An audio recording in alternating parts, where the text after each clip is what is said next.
So, welcome this morning in Stadtwerke Hamm in the heart of Westphalia. My name is Marie Tristil and I'm a managing director of Dialog Ungarn, which is a business network and which organizes today the morning together with Humna. Therefore, I welcome also Virak Mesaros. She will introduce Humna in a few minutes. But please, guests, feel comfortable. This is here my home area. After 15 years working in Budapest, being responsible for the energy supply of Budapest and northern Hungary, I'm now back to Westphalia, and I'm commuting between Budapest and the cities here. I welcome also very much all our guests online on the stream. Sorry for being a little bit late, but the distance from Dortmund, where all the group stayed overnight, to Hamm was a challenge for them. No problem. Here we are now, and I hope we will enjoy this morning. Let me tell you a little bit about our program. First of all, we have a presentation from Mr. Kleine-Lühmann about the hydrogen landscape in North Rhine-Westphalia. He comes from the business network, Business Metropole Ruhr, but he will introduce himself later. And then after a short break, and I hope our participants online will stay for that, we will have a presentation from the managing director of Stadtwerke Hamm, who hosts us today, about the hydrogen Allianz Westfalen and about Hydrogen Centrum Hamm. So this is another pilot region beside the one in Wuppertal, what you visited yesterday. So, but now I would like to give the floor to Virak to introduce a little bit what is Humna. I mean, you all know what is Humna, but our German guests and the guests online, which are also mainly German, didn't know. So please, Virak. Yeah, thank you. Dear Marie-Therese, thank you very much for the organization for today. And what about Humda? As you said, mobility poses challenges. This is true. Humda is a Hungarian mobility development agency, utmost priority to reduce carbon emission in the mobility sector at first, but we are playing a very active part in the implementation of the national hydrogen strategy. And what is more, our way of thinking in how to move, how to act in the market, they think that Humda is a kind of, let's say, green mobility integrator, coupling dimensions of political implementation side and social side as well, which is very important. And other things are, we are coupling and integrating together human and infrastructural development side as well. So we have several projects in Hungary, according to green mobility. I don't know, perhaps it's not known here in Germany that we have a so-called Green Bus project, due to which already 140 buses, battery electric buses running on the streets of Hungary, taking part in the public transport services. But now our time has come to the hydrogen, and we are about to test hydrogen buses, a year-long process in Hungary, 2 buses. We are Toyota Caetano and the Solaris buses we are testing, and they are taking part in the public transport services as well. And what is very interesting for us that hydrogen, according to hydrogen, the thing that's very important part would come to the academical, educational side as well, because we have to train people, persons, professionals for this new energy, let's say, storage, a new way of fuel and powertrain. And the 2 principles in connection with hydrogen, very important for us as Humda, that technological diversity, it will be the future, and in which the hydrogen could be a very good element, but not just in the way of mobility. Mobility cannot stand alone. The principle 2, that only system-wise thinking So making hubs, making hydrogen valleys, and all the way without, so mobility cannot stand alone. Cannot stand alone. With the industrial decarbonization, with the storage side, with the renewables, and with mobility is a very good of taking, but not a standalone thing. So, and that is why we're not just Humda here. It's very important for us, but our very important, crucial partners from Hungary here with us, and very kind one, to be honest. Just like we have partners and representatives from here from MVM group and MOL group representing the waste management, several representatives of them. And we have the Ministry of Energy, which is very important, but all the municipalities of Catch Commit, lots of several public transportation organizations to move together toward the way to getting and raise ecosystem in connection with hydrogen. And we also have several numerous experts with us in the field of circular economy, in the field of remuneration, and in the field, of course, any kind of R&D prospects and issues, which can be very important, regulation side. And as an ecosystem, we have other kind of very great and very important issues as well. So, dear partner, thank you to be with us. Without you, no hydrogen hubs, no ecosystem, and the safety side looking there is very important as well. I hope I cannot let out anybody. So it's very important for us being here. And we came here to learn lessons from you. Already have experiences. You know, to be a follower is not a bad way anyway to start a business. Perhaps we can let out some steps, but not so good or so best decision made. So thank you very much.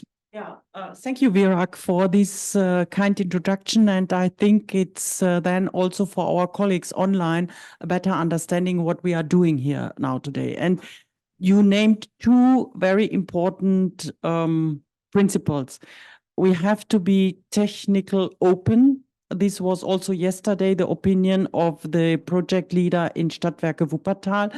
And it's in Germany at the moment a big discussion because, you know, there is this EU out 2035 about the combustion engines. And but this is in big discussion. And it's not only electric, it's a variety of fuels, how to which play a role in mobility. That is the first principle. So keep in mind being technically open. And secondly, you mentioned a very important topic, a system. So this we will learn from Mr. Bartsch in the second presentation how they plan this ecosystem here in Hamm, and it is hydrogen along the value chain. That's another important system principle. So thank you that you mentioned that again. And now I would like to give the floor to Mr. Kleine-Lühmann, who will introduce himself as well. You can take my mic. Yeah. Thank you very much for the invitation today. Oh. Thank you very much for the invitation today. I think I don't need a micro, I guess. Okay, thank you. Okay. Thank you for the invitation for the third time. And my name is Jan Kleine-Lühmann. I'm a hub manager for the Business Metropole Ruhr. The Business Metropole Ruhr is the business consulting development agency of the Metropole Ruhr. We have in our region a lot of business consulting development agencies around each city. For example, in Hamm, there's one Hamm and Puls, for example, in Dortmund, in Essen, in Bochum as well. But some points are so important that the Ruhr Parliament says, okay, we have to make something with a overview of the regional business development agency, and this is the Business Metropole Ruhr. And the Ruhr Parliament as well said that we have a special situation in Metropolis Ruhr. We have an Ruhr Parliament. When you go to the election for your cities, we have also the election to vote for a Ruhr Parliament. And the Ruhr Parliament said hydrogen is so important that we have to create a agency who think about introducing a startup or support the market ramp up here in Germany or in the metropolis Ruhr. This is the reason why our mother, the Regionalverband Ruhr, the political organization, and we, the Metropole Ruhr Business Service, make together the Hydrogen Metropole Ruhr. We are not, this is not a company, it's a network, joint venture, something like this. Why is hydrogen, or why is the Metropole Ruhr so strong with this topic, hydrogen? There was a research of a business consulting, IV consultant, who pointed out for the second time that Metropole Ruhr has the best chances for the market ramp up in Germany. I was asked from the Austrian television last year on the E-World, an affair about energy in Essen, what could be better than other regions? We couldn't make better than other regions, but we are on the top, have a lot of topics. For example, we have the natural gas network system in Europe. We have about the third H2 consumption until 24. We have a lot of companies who have a huge demand on hydrogen. ThyssenKrupp Steel is very popular, but it's not the only company. We have a lot of other companies. For example, in the chemistry sector, in the glass sector, and so on. The infrastructure with the pipelines, and said about the gas pipelines, and the connections to the ports of Wilhelmshaven, but Antwerp, Duisburg, and Rotterdam give us the security that we get enough hydrogen for this region. And last but not least, we have about 20 universities, research and development agencies who work together with hydrogen topics.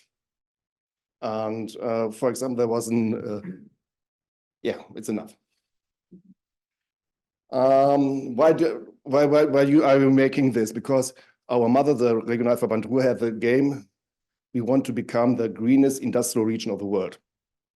To become the greenest region of the world is very simple. You have to stop pollution, you have to stop work. But when you want to combine it as an industrial region, it's not so simple anymore. And so we decided, okay, if we could make it, we could make it here. Our aims and topics are that we want to make networking of the local sector. For example, we have a network with business consulting here in Hamm and business consulting in Dortmund and the chambers of commerce around the metropolis Ruhr. We make networking together with international partners. I become later on. Transparency in the H2 landscape, and so on and so on. Different topics. And we're still working until nearly 2 years. We are young. Not really a startup, because startup structures are a little bit other, but we are a really young company still, or institution. This is our aims. We want to become the model region for a nucleus for other regions. We want to say, okay, you can show how the change to the hydrogen economy could work, and we make it not in the Ruhrgebiet because we can make it and learn it here for other regions. They can looking for us and could copy it. This is very important for us. Yeah. Oh, sorry. This is a picture about a lot of different organizations, institutions who are working with the topic of hydrogen. For example, the H2 Netzwerk Ruhr, here it belongs to Herten, is about 15 years old. They started to focus on hydrogen 15 years ago. And the success story of this is that the Canadian company Cummins have now producing the fuel cells for trains from Alstom in Herten. This is a big investment to hydrogen topic in the region.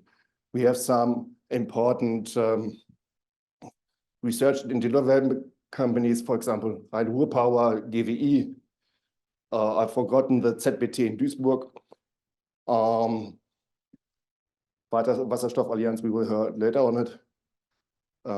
And you see the H2 Hub, this could be very interesting for you. The H2 Hub is an European association or institution. They want to support startups along Europe with a hydrogen topic. They're sitting in Essen, but they have customers from Estonia, France, Spain, along. And they don't want to that they come to Germany to settle down. They want to that they can grow up, get in contact with companies who are successful in the market and could support the startup companies.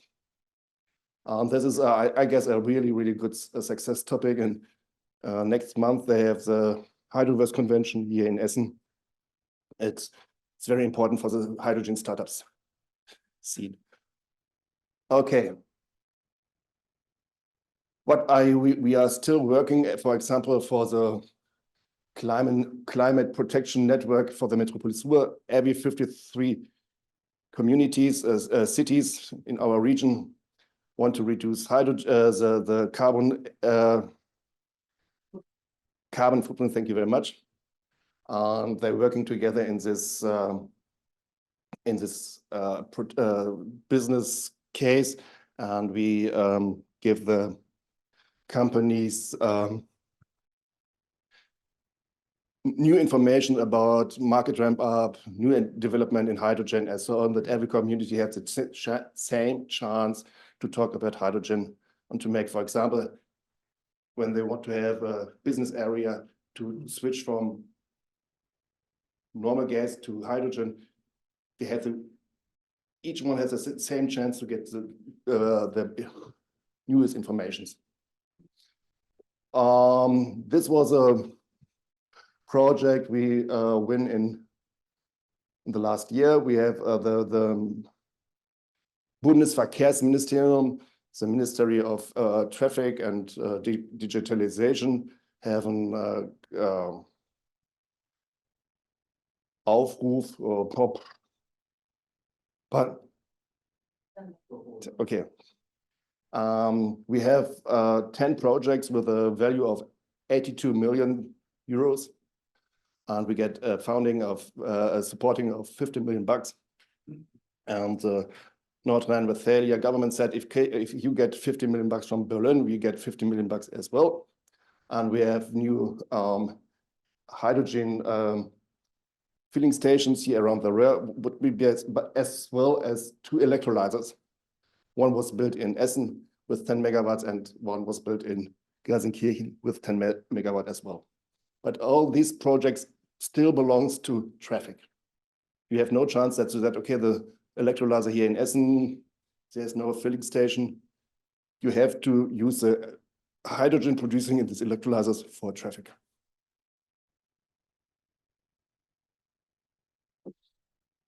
There's a big fair in Essen, the E-World, one of the biggest energy fairs. We invited our partners around this, the slides two before, with our partners in our region to join us on the E-World. We organize, we make the booth, and yeah, we bring all the partners on the whole region to the E-World. I said that we make international networks. We were in Brussels in March, the 5th of March. We had an event for the hydrogen backbone, European hydrogen backbone talk, because we think that the European Green Deal could be a big problem when you don't have a whole unique hydrogen backbone. You have to trade hydrogen from Skagen to Sicily, from Lisbon to Poland, Ukraine, and something like this. And we said that this is not, it's important for us that the region makes the attempt, that we want to have a huge, strong hydrogen backbone. Because we don't think it could be successful when the national governments said, okay, we want to make our own hydrogen backbone, because I think we have to make it from Brussels as well. You have to support it. You get regulations, financing support. You have to pay it, but you have financial security for the investors. That would be rather.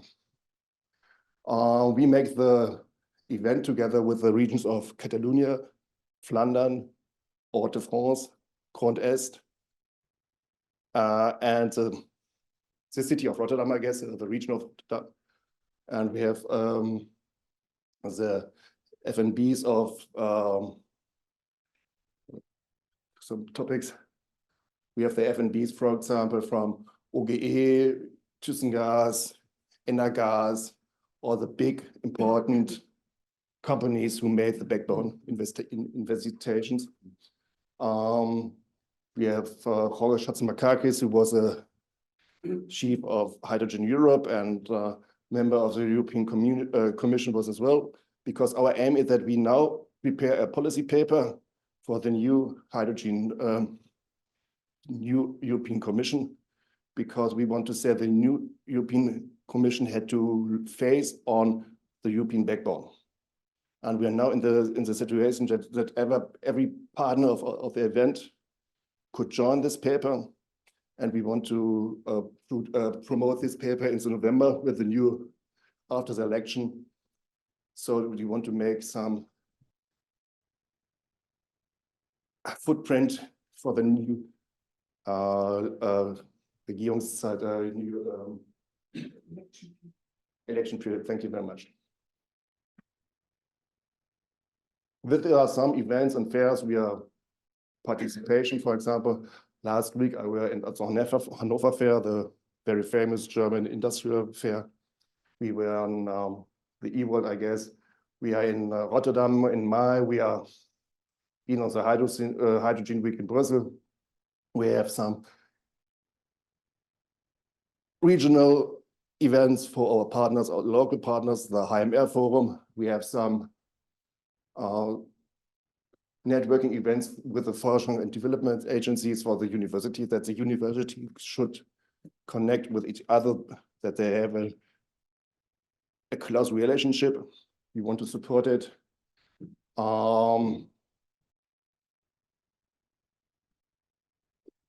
What for example as well? Yes, for example, this is a lot of our program. We are still 5 people working for this, and I thought it's not so bad. We're starting with the High Valley activities. We want to become High Valley. We make it together, not alone. We're making with the region of Aachen and kind of the Rhineland, because our regional government in North Rhine-Westphalia said, please make it together.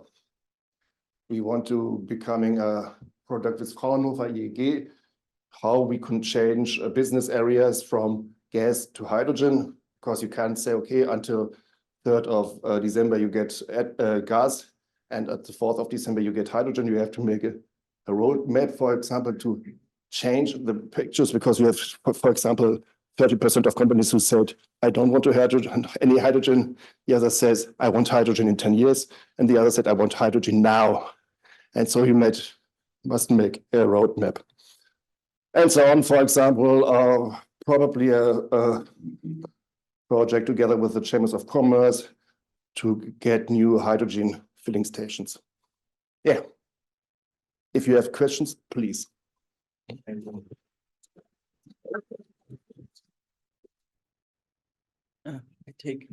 It's working?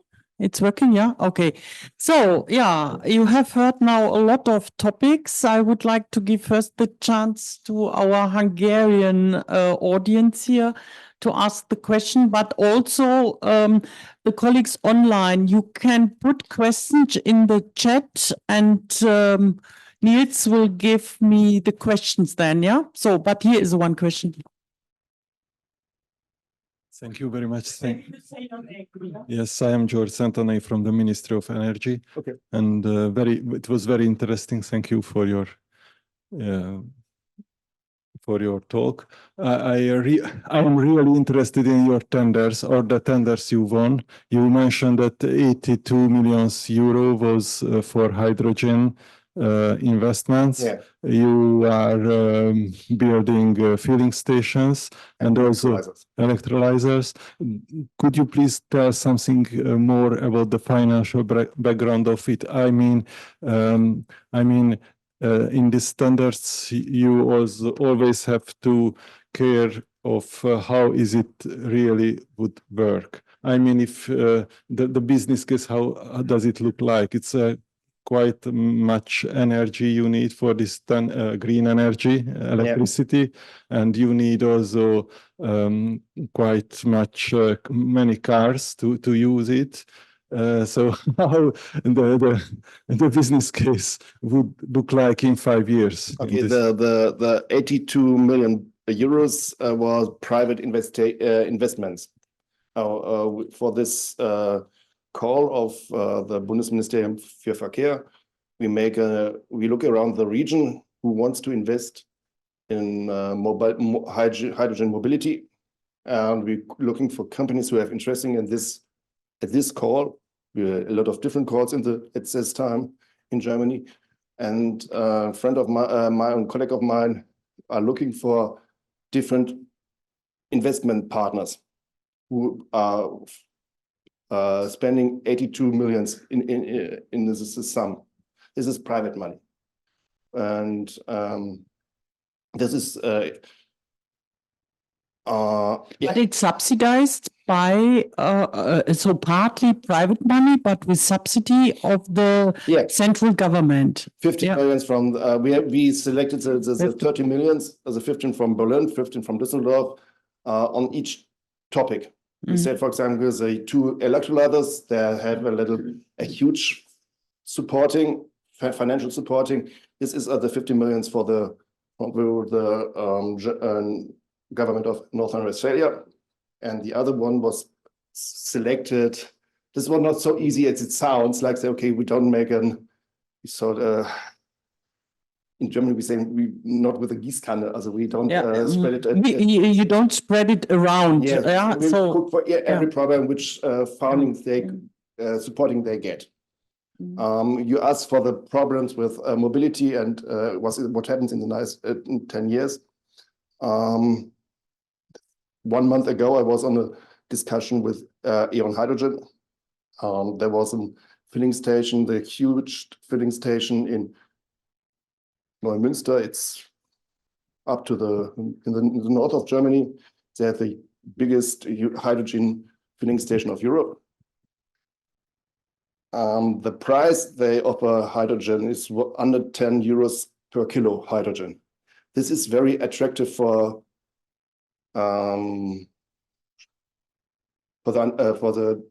truck driving companies. But the most problem is that you don't have trucks. The trucks you have are so important, so expensive. So expensive.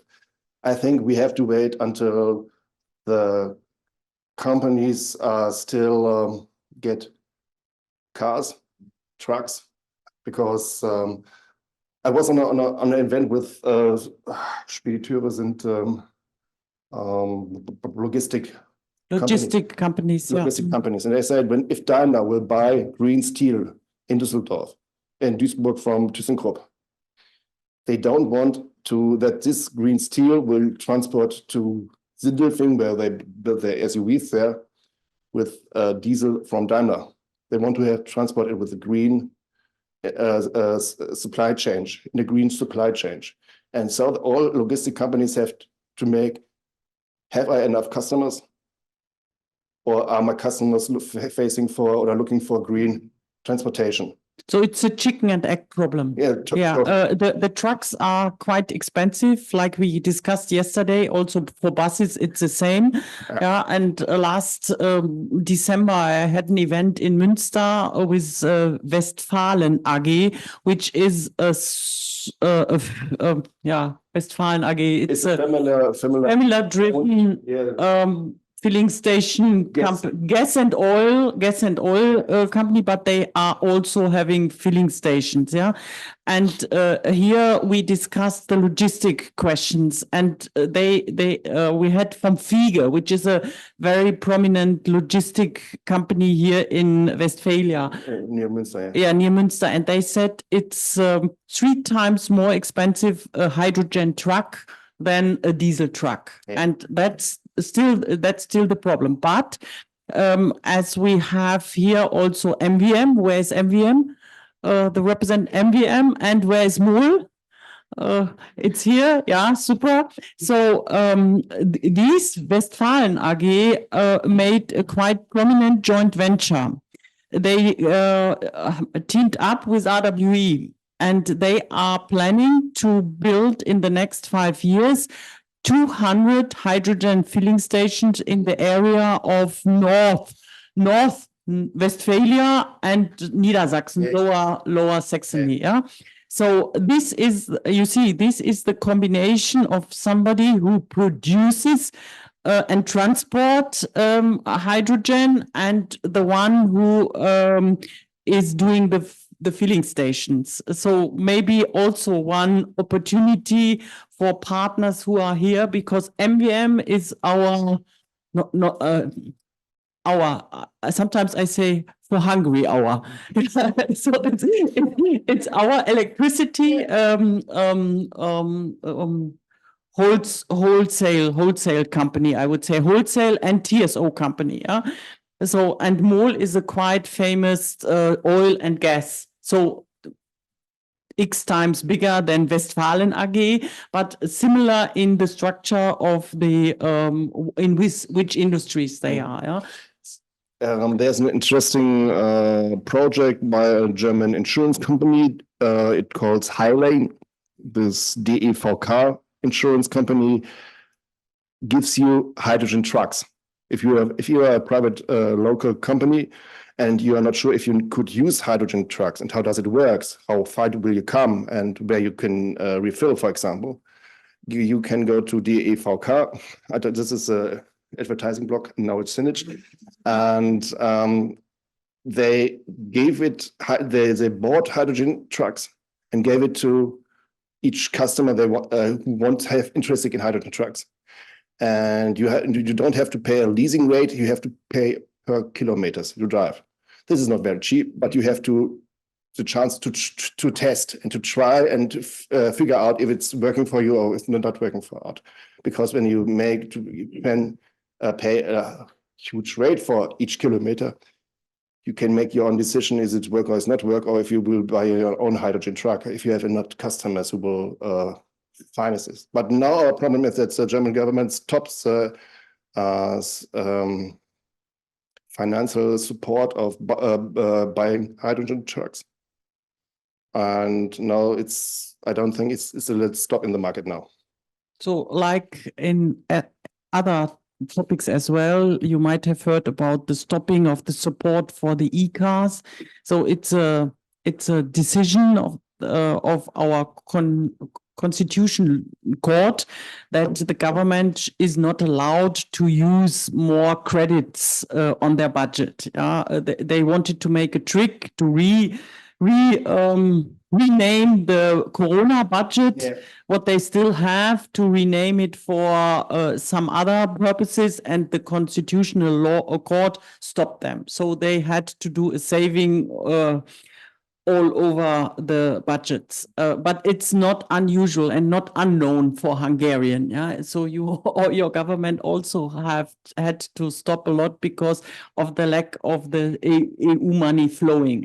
So probably it will come now step by step, but there was also a delay in that, and all these projects needs support. That's for sure. I was on the Hanover Fair together with Westfalen AG on a booth and RWE on a booth. And yesterday there's we call in Germany open letter to the government of Germany that the hydrogen business needs support. and they should think about stopping the investments in hydrogen. This is an open letter.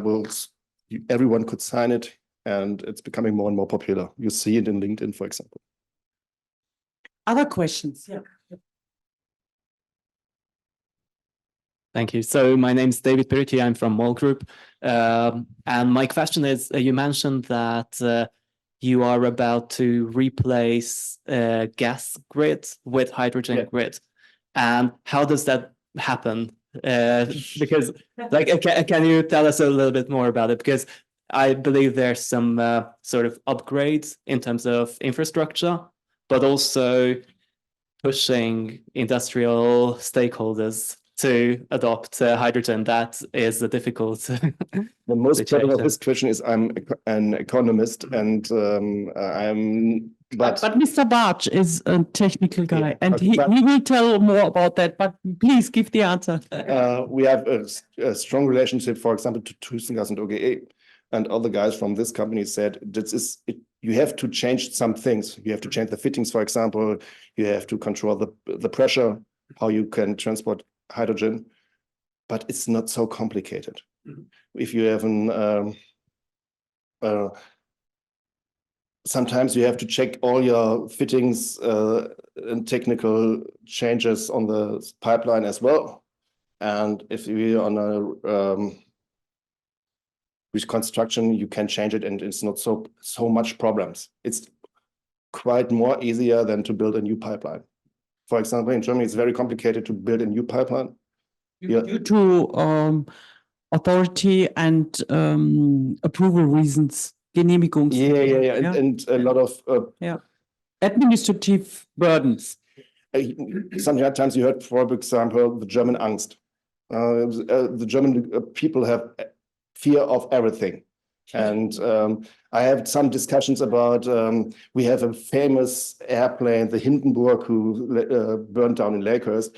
And if you talk about hydrogen, every second person said, oh yeah, Hindenburg, they exploded. And, yeah, forget it. It's not happening so well. And I have a discussion, for example, about a company who gets garbage selecting truck with hydrogen. And they say, oh, it's so difficult and so complicated and so dangerous, because if another car crashes into it, everything could explode it. And there was a guy from with a technical background and said, no, it could be exploded when you have less hydrogen in the tank and oxygen is going into the tank. Then it could be exploded. But you normally have no less hydrogen, so oxygen is going out. Normally, hydrogen going out, not oxygen goes into the tank. And the people looked around and was a little bit disturbed. But you say that nothing could happen? Yes. No, I don't think about it. I think this is a level where you can discuss with Donald Trump, and that this had nothing with science or something like this. And when if you ignore science, then it's. But it's a very good question for this rebuilding of the pipelines, because discussions are already going on, and even on local level, because all the cities, or most of the cities, have a gas distribution net. And of course, the technical guys want to keep that grid to use it later for hydrogen. But there are discussions going on even in the local municipalities to rebuild, not to use these grids anymore, to restore it or put it away. Yeah, so it's a real critical discussion. What is the time frame of this shift? Yeah. Oh, not so well it sounds. For example, we have a huge glass company who needs hydrogen. They want to substitute 1 terawatt gas to hydrogen. I'm in discussion with your former company, and they are interested in substitute this. There is a pipeline, we call it Doha pipeline, Dorsten-Hamburg, and this could be hydrogen ready in 2026, 27. For example. It's not so far away, 24, it's the middle of 24. But in Hungary, it's a different situation than in Germany because Germany wants to get totally rid of gas. It's a political wish. Yeah. In Hungary, you see it different. Definitely, you will count on gas further on. And here we have also the challenge, we mentioned it yesterday already, that in the next year we have countrywide elections, and it's quite sure that the government will change. I'm not so sure. Okay. We are coming now into speculation. I think that Yeah. companies make the decision that they want. For example, we have the gas company I talked about. It was owned by a Japanese company. Mhm. This Japanese company is on the Nikkei index. And when they want to refinance them, they have made their own clima aims that they want to be clima neutral until 2035 or something like this. If they don't reach this aim, they have a problem because of with refinancing on the Japanese stock market. I don't think they care about a little plant in Germany. They said we could sell it or we could close it. And when you're in a discussion with the management, you feel this fear. They couldn't make it. Okay, we get rid of this. And I think a lot of companies are still more progressive than the politicians are. And we have some discussions, and I think that we could, for example, we have now, we wait until the next election. And so, for example, we have a little bit Stillstand. Disturbance and standstill. Standstill, yes. yeah, for sure. And but until this it will go as far as well. So the direction, The other countries in Europe don't wait for us. Yeah.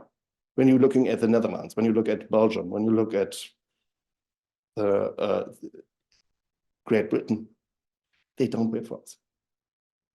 But it's at the moment a little bit difficulty that there is this assurance where the energy policy really in which direction it went. Yeah. That's that's for long-term investments always a risk. Yeah. And Germany has a special way out of nuclear, out of coal, out of gas, and so on. Yeah. So and this in a very radical way. Yeah. So therefore, of course, this climate neutrality, this direction will never change. I would say it's for sure. We need it clear. But the question is in which absolute yeah, so in which or a little bit more pragmatic, but we will see. We will see. Yesterday I already said it will kept very exciting. Yeah, in which direction? But it's for the whole energy industry really a little bit difficulty. I think the most difference between hydrogen and the former energy producing is that in the former days we have around 20 nuclear plants in Germany. You have some coal plants, productions, and so hydrogen gives you the opportunity to make some energy producing facilities around next to where you need it. So you don't have the big lines, for example, with energy. You can have I think the most plants are a little bit smaller than, for example, and we have a lot of more plants in the neighborhood, and not only the big one pictures. And for example, there's RWE is planning about 200 megawatts hydro electrolyzers in Verden and in Lingen. This is a very huge. They could reach out to 800 megawatts, but it's not so. It is really big, and this is needful for ThyssenKrupp and the glass companies and the other companies with the pipeline connections. But there will be some solutions around in the neighborhood where you have your own electrolyzer producing your own hydrogen, and this is, for example, useful as well. And when you mention RWE, so RWE is not only anymore a production company, but they have, of course, a division which is RWE Generation, which is a a production part, and they have a dedicated board member responsible for hydrogen, Yeah. which is also quite progressive. Yeah. She's a lady, by the way, and very active. Dr. Subisos. Yeah, exactly. So, any questions from the audience anymore? Yeah. And Niels, is there anything from the online audience what we can answer? Did they put any questions in the chat? Then, if there is any question, you have to say here. Yeah. Thank you. I'm Elizabeth Certa from HUMDA. I think. Yeah, you have to. No, it's okay. For the But I have really naive question. But Introduce yourself. I'm Elizabeth Certa from the HUMDA. Yeah. Thank you. And I have a really naive question, and I have already asked it from some of you, but we haven't known the answer. That we have other composite materials like methanol, for example, which consists of hydrogen as well. And for example, methanol is a type which can be used in a normal engine. And why are we planning new fuels and new vehicles? Now we are talking about transport and traffic for hydrogen directly, and why don't we use methanol, for example, in cars which are already existing? And I think, and this is a question because I think it's worse for the climate than using something which is already existing. And yeah, this is the naive question. No, it's not naive. I think this is Thank you for that. The last answer with which way we will traveling in the next decades is not given now. We are still working with a fuel cell because we have a lot of experience with fuel cell technologies in Germany. I think, for example, the fuel cell could have a lot of potential, for example, in a heavy industry, heavy truck industries, for heavy trucks, for example. But I don't want to say that methanol has no future. On the Hanover Fair, for example, the motor company Deutz have a possibility to burn hydrogen as well without a fuel cell. I think we are still now, and we forgot the possibilities of hydrogen in the last 30 years. We have when I have a discussion with a producer of some things to belong the value chain, he said this is a third or the fourth attempt to make the market ramp up for hydrogen, and the other one always failed. And he's now looking at very hopefully that this could be successful. And I guess that we have to prove, and I think our most problem in Germany is we are always looking for black or white. Yeah. We say, oh, this would be run for this, but not for that, and so we can forget it. I think it's so great, could be so colorful, nice picture, color, so that we can use some solution for this topic, some solution for this topic. And for example, I have in a discussion with a company who makes electrolyzers for biomass. They're in the South Bavaria, and there's a lot of biomass there. And so they said, okay, we can use an electrolyzer and produce hydrogen. I think we have so much solutions. I don't want to point out anyone who says it's not still working. And I can give you a good advice. Please follow us on the 12th of June, because Dialog Ungarn will do a discussion exactly on this topic. I mean, alternative fuels for the mobility of the future, to show the big variety of synthetic fuels, of e-mobility, of hydrogen, and so on. And this, there is a fair in a conference in Berlin on the 13th and 14th of June. And on the pre-evening, we will have this discussion and it will be streamed. Definitely, invitation will be sent out. And it happens in the Embassy of Hungary in Berlin. So our ambassador is so kind to host us, Mr. Györgos. Yes, and we will have Mr. Palkovic with us, and we will have a quite prominent professor from the Westphalia here, from the Technical University in Lemgo, Ostwestfalen-Lippe, Professor Kral. And these are his opinion. I came to this idea when I had a talk with him about total different topics, but he says the carbon footprint of the different fuels, is not taken enough into consideration. And the footprint of e-mobility, if you see the whole value chain, is not that favorite like we all think. So, and there will be a discussion around that. So this is my advertising block, but you will get, of course, an invitation via HUMDA for the 12th of June, 6 p.m. In the evening, and it will be streamed. So you can follow that, and it will be streamed also with translation. For example, transportation of hydrogen. We have a lot of different solutions. For example, you can we could transport hydrogen. We could transport hydrogen as hydrogen, or we can transport as ammonia. We can transport hydrogen with a hydrogen ship or with an ammonia-driven ship.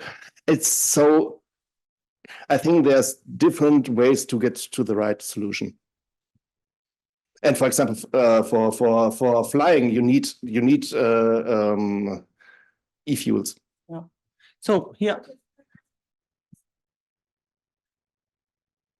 I don't think the people in the internet hear you. Yeah, come here because the internet wants to hear you also. Yeah.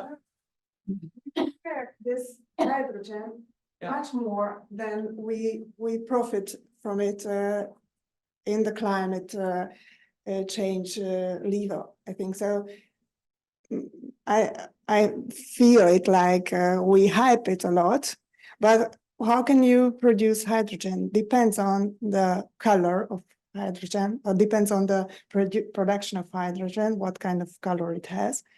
And if you take into account this as well, then you can't talk about green things, because you had to, you need energy, or you need to produce some emission. And so the point of the starting point is not that we give hydrogen to the car or to the track. The point is, how will we produce hydrogen? And this is why I think perhaps other fuels are much more climate friendly or something like this. When you go along the Autobahn here in Germany, you see a lot of windmills, and they're still they're not broken. They are out because you don't need the energy now. And it's, you say hydrogen is not so efficient like using green energy, but if you switched off the windmills, I think it's more efficient to let them run and to produce hydrogen with an electrolyzer and to get them more. I think when you go to other countries, Germany always imported energy. Since we imported energy, or we need energy, Germany is always importing energy, with oil or even coal. And I think we are still needed. We need 70% or 80%. It depends on your point of view of hydrogen importation in the next years. And I think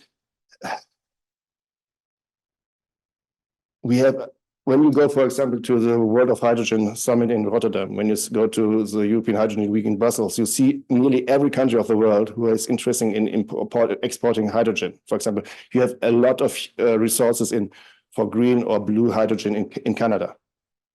You have a lot of, I don't think, for example, that we get the hydrogen made in Australia, because I think that the Asia markets are next too close to them that they will import it to them. But we had a lot of regions here around Europe where you can get green or blue hydrogen. In my opinion, we should start with blue hydrogen, that because every company you have to know if you can use hydrogen. For example, if you make a product, for example, glass, steel or something like this, you have to looking that it would work with hydrogen. For example, if you burn gas, you have temperature, something like a chemical process as well. And so you have to look if you want to know burning hydrogen, if it works, it has the same quality. And so I think the companies should start with blue, because now you have another blue hydrogen from Norway, from Canada, from Great Britain, to change your processes, to looking if you might know my hydrogen processes would work. So you have not to wait until, oh, we have the green one. So this was also yesterday our topic in Wuppertal. Yeah, don't care about what color it is. Start with something because it needs so much development and changing and transform your processes that you cannot wait until you have the full green hydrogen. But hydrogen has two advantages. Yeah, so it can be stored and it can be transported. And that's when we all go to a more renewable production, then definitely we will have peaks. What you are describing, yeah, we will have peaks in green production, and the peaks can be stored and can be used and be stored. Yeah, so that's all in this energy system. So therefore, the big argumentation is don't see it black and white. More diversity is needed. Yeah. Yeah. For example, here at the company next to Dortmund, Vilo, they make pumps. One of the biggest companies in the world. They have photovoltaic around all the roofs of the company, but they don't working it Saturday and Sunday. So that they will storage the energy with the make the photovoltaic anlage, use it with hydrogen. And I think says, no, this is one solution. This is not a solution for Germany, but I think this is a puzzle of a lot of different single solutions. But to learn a little bit more about what the Hungarian cities is planning. So we have representative of Kecskemet with us. Where is it? Yeah. So what is Kecskemet planning to do? Or on which way Kecskemet wants to go? Kecskemet is the location where the production of Mercedes is located. Yeah. Kérni segítséget tolmácsolásra. Jó.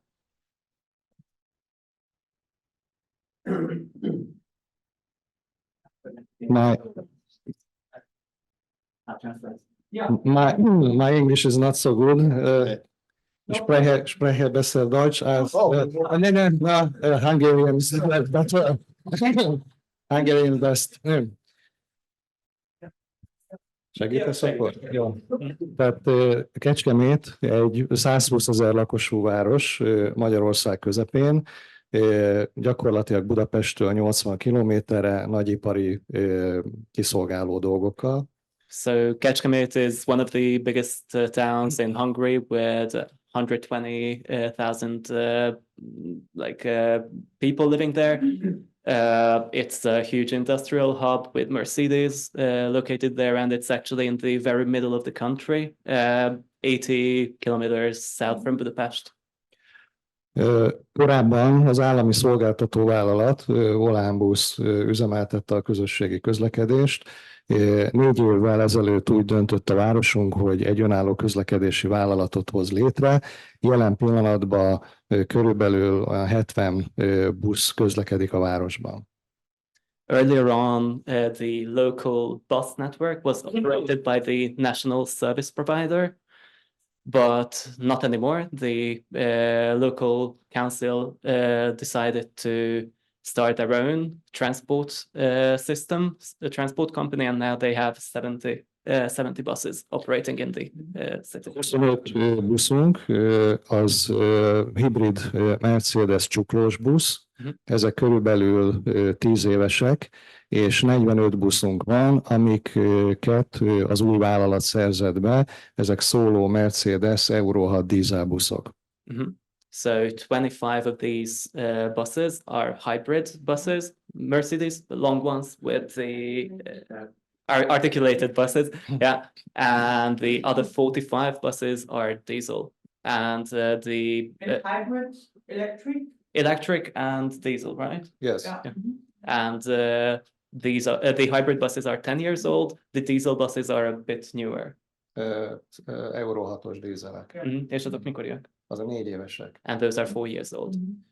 Ezekkel Kecskemét jelen pillanatban az egyik legfiatalabb buszflottával rendelkezik Magyarországon, de a 25 csuklós hibrid busznak a leváltási gondolata az elkezdődött az elmúlt 1-2 évben. So right now Kecskemét has one of the youngest, newest bus fleet in Hungary, but the 10-year-old buses need replacement, and it's being planned at the moment. Egy 4 éves tervünk van arra vonatkozóan, hogy a 25 csuklós hibrid buszt leváltsuk, és az elképzelésünk szerint gyakorlatilag egy picit kevesebb csuklós és egy picit több szólóbusz beszerzésére fog sor kerülni.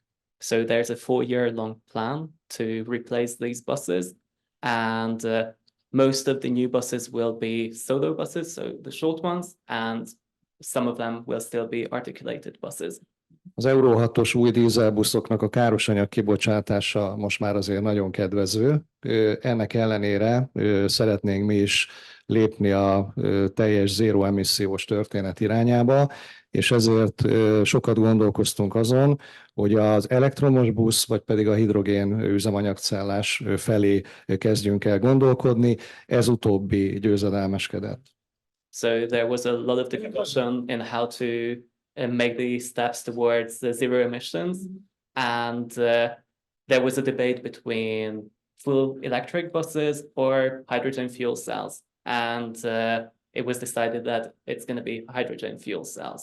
Ennek elsődleges oka az volt, hogy a hidrogén mellett döntöttünk, hogy az elektromos buszok attól függetlenül, hogy a reklámozás szerint mennyit tudnak megtenni egy feltöltéssel, tapasztalataink szerint nem tudják azt a kilométertávot biztosítani, és nekünk arra nincsen kapacitásunk, hogy napközben töltésre kerüljön sor. A hidrogén buszoknak viszont a hatótávolsága jóval kedvezőbb. So the decision was based on some experience about the expected mileage. So even though electric buses are claimed to have like a certain transport capacity, but in reality they normally do not deliver what they promise. So because of that, they decided hydrogen is more reliable, and ultimately they do not want to recharge electric buses during the day. So it's going to be hydrogen. 2 darab hidrogénbusznak a beszerzésére kerül sor reményeink szerint a Honda segítségével 2025 évben. Ezeknek az üzemanyag ellátását azt még gyakorlatilag mobiltöltő segítségével a piacról fogjuk megoldani. So there will be 2 hydrogen buses purchased next year, so 2025. Which brand? Még nem tudjuk, hogy melyik brand. Pályázati kiírás van. Yeah, so there will be a tender about it. Erről nem tudok nyilatkozni. And what else was there? So 2 buses will be bought with the help of Honda, and the refueling will be through from the market with mobile refueling stations. És egy pár évig nem teszteljük, hanem forgalomba állítva gyűjtjük a tapasztalatot a 2 buszról. 2028-ban, amennyiben minden kedvezően alakul, akkor további 8 busz beszerzését tervezzük, és addigra a város szeretné saját hidrogén előállítást megoldani, zöld hidrogént. So these two new buses will be a sort of pilot project, and they will gather some experience in how to operate them, how it works. And by 2028, the town wants to establish its own green hydrogen network with production facilities, and they will want to purchase 8 more buses. Igen, ehhez áram kell, illetve víz. Vízzel rendelkezünk a helyi vízművállalat révén, úgynevezett szürke vízzel. Áramot pedig akár napelemből, akár pedig a tegnap látott példa alapján szemét égetésből, illetve egyéb gázból történő átalakítással is megpróbáljuk megoldani. So for these infrastructure, they will need water, which they have from the local water work, some sort of grey water. I think it's some industrial wastewater. And they will need electricity, and they are looking into how to source that electricity. One option is solar panels. The other option is waste to energy, just like what we saw yesterday. Yeah. És ezeken a buszokon kívül természetesen a dízeleket se felejtjük el. A 25 leváltásából ugye 10 hidrogénbusz és 17 Euro 6-os, vagy annál még esetleg modernebb szólóbusznak a beszerzés, illetve részben csuklós busznak a beszerzésére is sor. Okay, and they will not forget about diesel buses either. The remaining replacements for the system, those will be Euro 6 or better diesel buses. Yeah, super. Köszönöm. Super, thank you for that. It shows that also Hungarian cities are on the way. Of course, Kecskemét is one on the more rich cities due to the locations of Mercedes. Do we have Debrecen also with us? Debrecen is in the last row. In the midtime, you can the representative of the ministry, please, can you elaborate in a short time what is the green bus program at the moment? I mean the subsidies of the green bus. And then we come to Debrecen.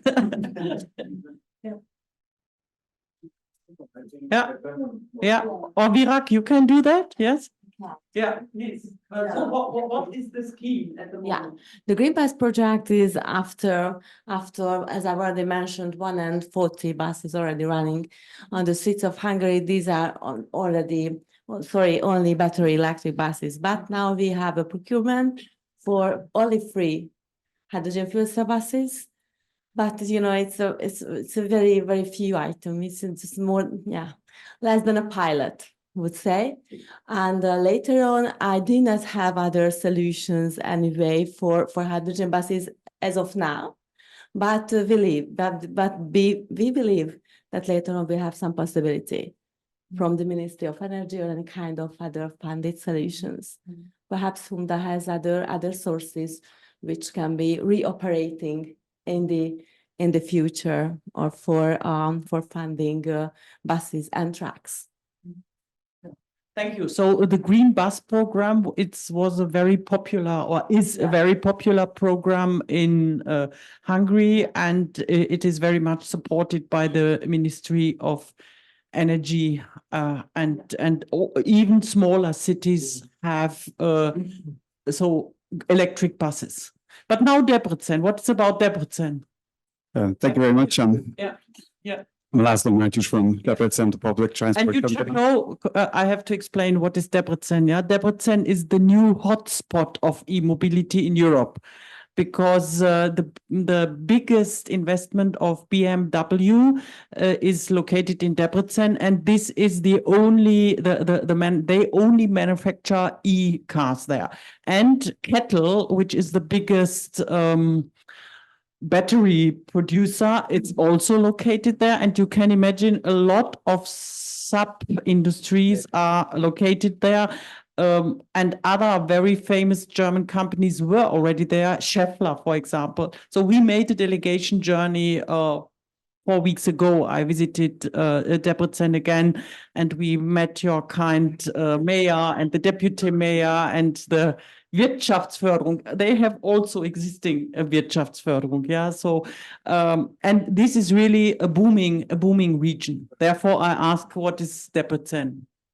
Yes, so we, Debrecen, are the second largest city of Hungary with roughly 200,000 inhabitants. And these industrial parks that we've been mentioning were not been existing in the past 5 or 6 years. So BMW will start their testing manufacturing production this fall of the year. CATL probably another couple of years till they ramp up as well. So a huge economic boom in terms of public transport. That's why it's going to propose a challenge to the city. We operate with trams, trolleybuses, and buses, with roughly 120 buses, 28 trams, and 22 trolleybuses. And we started the renewal of our bus fleet back in the start of 2022. So by the end of this year, our bus fleet will be an average year of, let's say, 1.5 or so. It will be one of the youngest fleets in the region.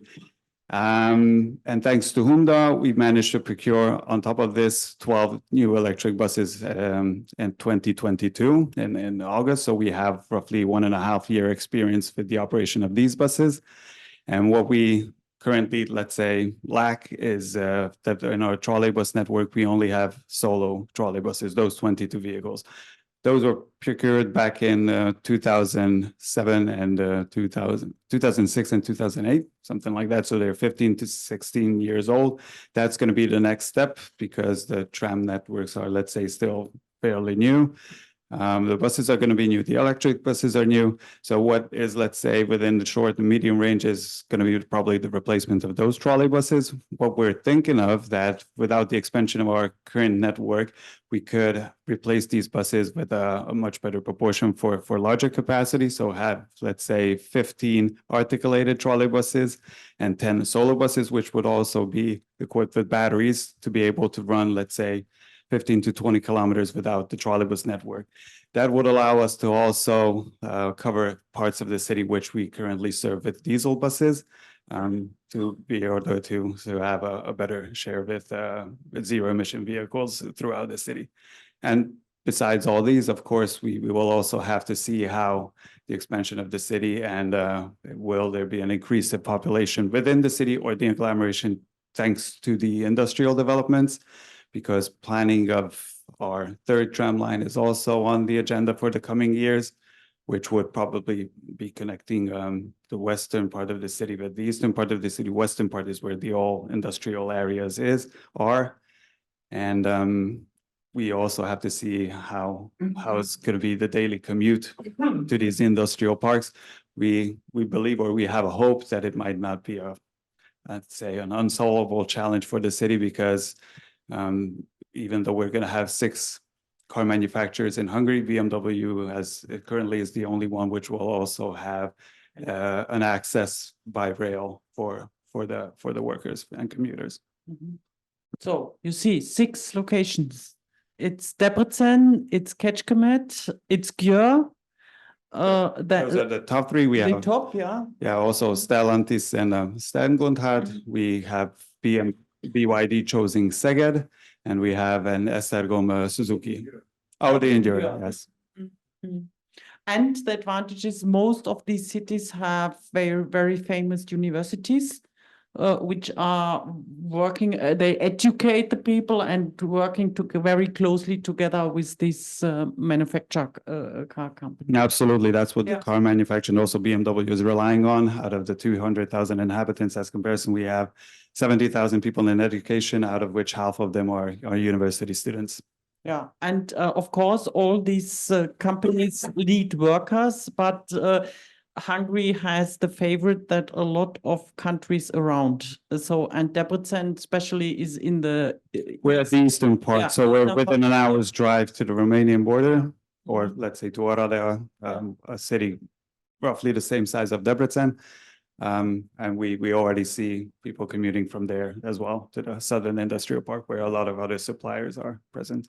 It's not so well known in Germany where what's all happening there, and when you are in this city and you see what is going on.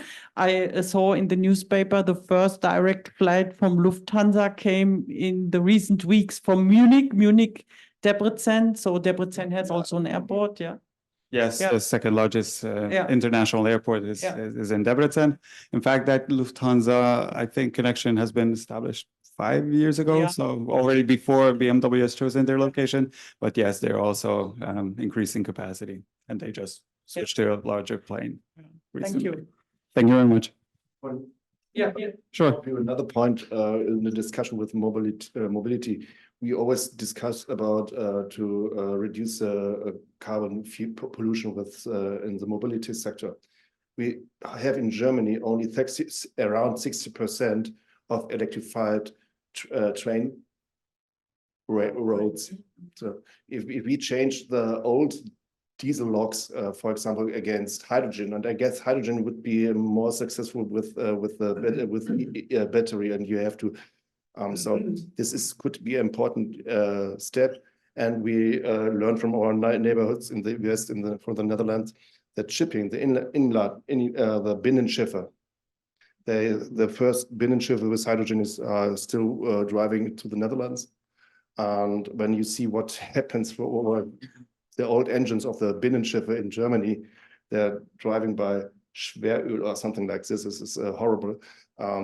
That could be ships on the channels or the rivers. On the Rhine areas or something like this, and they pollute the area enormous.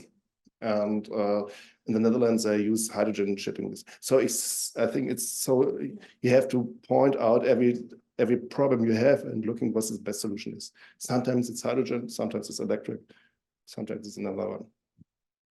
So you are focusing at the moment on buses. Yeah. Yeah. Okay. I think buses are very important for the migrant because the communities or the cities have the money to invest in the buses, the bus fleet. So you have a little but stable consumption for hydrogen, and that could be the door opener for the logistic companies. Yeah, but when we are thinking about hubs, cannot let out all the other transport ways of transport and other kind of industrial decarbonization. So it's sure. Yeah. The most filling station in Germany are looking for the biggest consumer for the filling stations. And they said, no, we don't want to build a filling station now. We want, even if we know that we could sell so and so much trucks with hydrogen. And so the German cities has well a very important role for the market ramp up for hydrogen filling stations. So everywhere where logistic is allocated, yeah. So any other questions? Yeah. Introduce yourself, please. I'm Zoltán Mayer from CESP, it's a Circular Economy Science Park. Yeah. And now we are dealing with, you must know that Hungary is a landlocked country, and we are dealing now with alternative import ways of hydrogen or hydrogen derivatives. And you mentioned Rotterdam, for example. And we would like to know that do you have technology now on hydrogen or hydrogen derivatives transport with train or by ships on inland shipping and navigation? So we know a lot about maritime vessels carrying out ammonia, and there will be import terminals in Rotterdam, for example. But do you see the possibility that inland shipping, ammonia transport or hydrogen transport or methanol or LOHC can be done on the Danube, so inland waterways, or Rhine, sorry, on Rhine.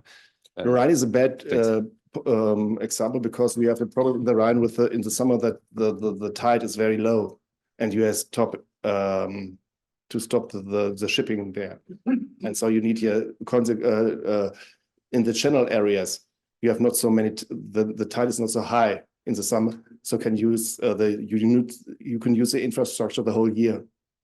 The Rhine sometimes in the summer, in July, August, you have to stop it because when it's don't rain for 3 months or so, you have a problem with the deeps of the shipping areas.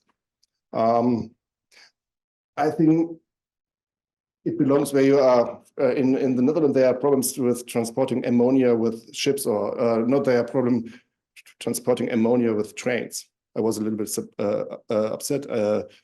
Last year, I was on a discussion, and the Netherlands Tankstellenverband discussed and said how we can transport ammonia, for example, to Germany. And a guy from DB Cargo, German train company, goes and said, okay, I come with my train, you put ammonia on the train, and I go back to Germany, and this job is done. And but the Netherlands say, no, we don't want that you transport ammonia with a train because it's too dangerous. It was new for me that the Netherlands are sometimes see more problems than the Germans sometimes. Normally it's the other way around. And they want to produce transport ammonia with ships, for example, to Duisburg. And from Duisburg, for example, here to Bergkamen with the channel is as well. I think for you, it could be the easiest way about Italy and this area around Trieste. There was, I think, this South Link I called for hydrogen transportation. This could be the, I guess, the way to transport this to Hungary. So this is the international dimension of this whole topic. And I would say we should come to an end of the first session and that we have the opportunity to have a short break. And then we continue at 11 o'clock with the second part about the topic internationally. You had on your charts that you have some international partners. Yep. And when I follow the discussion, HUMNA is an organization, of course, it's a state-owned agency, but here you have hydrogen Ruhr network, and I think it's a perfect can be a perfect cooperation and a match, to exchange. And I would like to motivate you, Virak, and you, Mr. Kleine-Lühmann, that you keep in contact, that these thoughts, and exchange among the stakeholders continue, and not only today. We have to think about how we can establish it really, by fact. I would be happy as Dialog Ungarn to support, and I would be happy, I'm sure that we will organize further hydrogen events, also in Hungary, and sometimes maybe you are invited to Budapest, and we would be happy that if you join us, But what do you think about this? Thank you. It's a nice idea. Just please let me some misunderstood thing that HUMNA was stately funded, but now we are a member of the Széchenyi István University at Győr. And it is very important for us in the way of forming and raising ecosystem, because the connection and your city, the industrial park with Audi and green transportation and all the other thing with the Danube. So Laszlo Palkovic is the chairman of this university. So we have all the power we can to do something at last. The reason we asked this community or these partners to join us on the European Backbone Talk on the 5th of March is we started to suggest that we could make this event in November 23. We have Christmas is in between this time, New Year's Day is between this time. We have a very small time slot to prepare it. And we say, okay, to which region we have good connections? We have good connections to Catalonia. We have good connections to Port of Rotterdam, Port of Antwerpen. About OGE, we knew some, for example, Fluxys and Chasunin. This was not a strategic plan who want to join us. So I will ask you the next time when we make a next. Thanks a lot. And for example, when we prepare this policy paper, the port of Dunkirk asked they will sign it as well. And it's big Oberschlesien in Poland. Poland will join us as well. So you are welcome. Thank you very much. Okay. And now, so first of all, thank you very much, Mr. Kleine-Lühmann. Big applause that you took the time to come from Essen to here, because it's run across this Westphalia Ruhr area, and it's a challenge, from Bochum, okay, it's half the way, okay. And thank you very much for that. And now we have the time for a short coffee break, and please be back at 11 o'clock here. And also I ask our online audience for some patience. Please take also a coffee in your kitchen at home or in the office, and be back at 11 o'clock here with us. Thank you.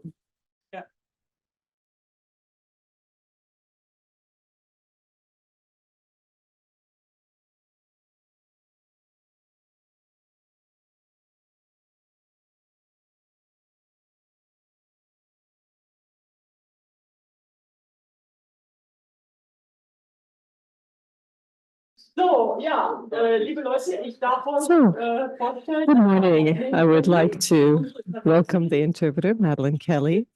And we just realized that we know each other from an earlier life because she was in the language department of RWE and Energy. And she just told me that she had already worked for her. And the world is small in Westphalia.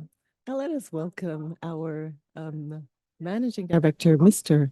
Bartsch, Reinhard Bartsch, Managing Director of the Municipal Utility Hamm, and he's going to talk about the Hydrogen Center Hamm. Thank you very, very much, Mr. Hamm, that you're taking the time to be here, and thank you for giving us the opportunity to meet here in these wonderful rooms of the Municipal Utility of Hamm. You have the floor. Good morning, ladies and gentlemen. I have to apologize for the fact that I'm speaking in German, but my English skills are probably not good enough to talk about all the details transparently, and I didn't want to put the burden on you to have to deal with my broken English. And I assume that the interpreter, Ms. Kelly, will be able to do that better than I can. Now, I'd like to introduce myself. I'm the Managing Director of Stadtwerke Hamm. The Municipal Utility of Hamm is a, mixed utility in addition to the traditional business electricity, gas. We also are in charge of mobility. That means for bus transport, we have we operate buses, we have a connection to the sewage system, and also own the sewage port. It's the second largest. We also have, the inland port, and the property around the port is also owned by our company. We lease them out, and we lease them to commercial units who also use the port. In addition, we have a railroad that connects the city with the port. We have a container terminal at the inland port. We are a large turnover hub for chemicals products that come from the North Sea harbors and are turned over here to the train stations and are brought to the chemicals locations within Germany and outside of Germany. This turnover harbor is affected by climate change. In the past, the containers were brought from the Rhine to the main chemicals locations, but now you can't use the Rhine that much anymore. Ja, so gut. Bisschen lauter. Bisschen lauter vielleicht. Danke. The chemicals. We can't use the Rhine anymore because the Rhine sometimes does not have enough water. And that's why they can also be brought to the chemicals industry by rail. We also operate all the swimming pools, the indoor pools and outdoor pools, school pools. We have a leisure pool. We operate the networks. We have a separate company for that, the electricity, gas, and water network, which in Germany is separated from the retail business. And we also have a stake in the telecommunications company and in various generating plants that are used for generating electricity. We also have a district heating company. District heating is going to be expanded considerably. I could talk about that for hours, but that's of course not the topic for today.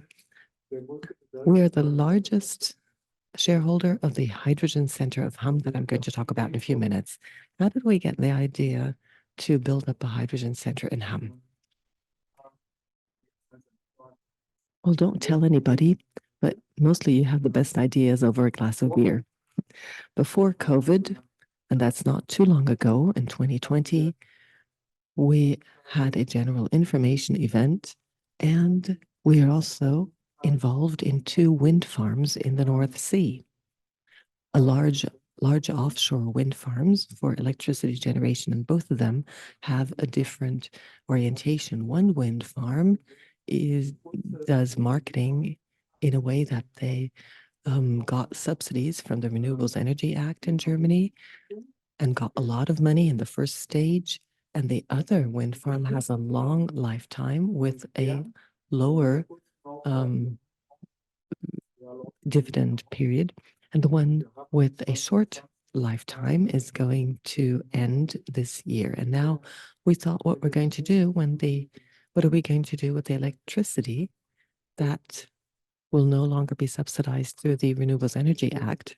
We will have to make sure that we sell it in an economical way. And at one stage, we got the idea of everybody's talking about hydrogen. That's the big hype. We could build a small electrolyzer at our gas-fired power plant. We have a small gas-fired power plant in our city where an electrolyzer could be installed, meaning that the electricity could be converted into hydrogen. We have a lot of buses. The idea was that 3 to 4 buses could be fueled with hydrogen. And that was the idea, or the time when we created the idea to work in hydrogen. Now, my co-managing director, who's also in the Hydrogen Center, had the idea that we should talk to the industrial companies here, but then COVID came and everything was put on the back burner. And then we presented the ideas to a delegate in the parliament of the state of North Westphalia, but who was also a candidate for the position of the Lord Mayor in Hamm. And he was excited about this idea. And he said, don't think about small things, let's make it big. So we discussed everything and we decided just at random that we're going to build it up to 20 MW. And this project was made transparent. We put it on a piece of paper and decided what we could do. At the time, the Minister of Finance in Germany, Olaf Scholz, was asked to come here, and together with one of the large energy consumers in the harbor, in the port, we talked about what we could do with hydrogen, whether we could use it in industry, and everybody was very interested. And after that, the Minister of the Environment, Svenja Schulze, was here and was also excited about the project. And they really recommended we should do it. Well, before you do it, you carry out a feasibility study. And we tried to find out whether it would make sense economically as well. We tried to get subsidies in order to carry out the feasibility study. And it was quite difficult to walk through all the authorities. But at the end of the day, we got the approval and we got the feasibility study. I'll have to click because I have a presentation that I'd like to show you.